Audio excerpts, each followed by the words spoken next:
Gálatas 6:9 diz assim: e não nos cansemos de fazer o bem, pois no tempo certo colheremos, se não desanimarmos. Irmão, olha para mim, pega isso aqui em nome de Jesus.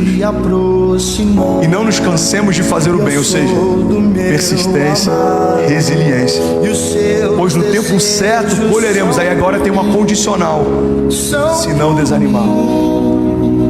O que a Bíblia está ensinando para a gente aqui: é possível você começar bem e não terminar bem porque desistiu no meio do caminho.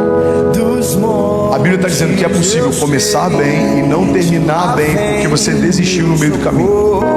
Tem gente que começou semeando coisas boas, mas desistiu de semear porque ainda não havia começado a colher. Deus está dizendo: não nos cansemos de fazer o bem, pois no tempo certo colheremos, se não desanimarmos.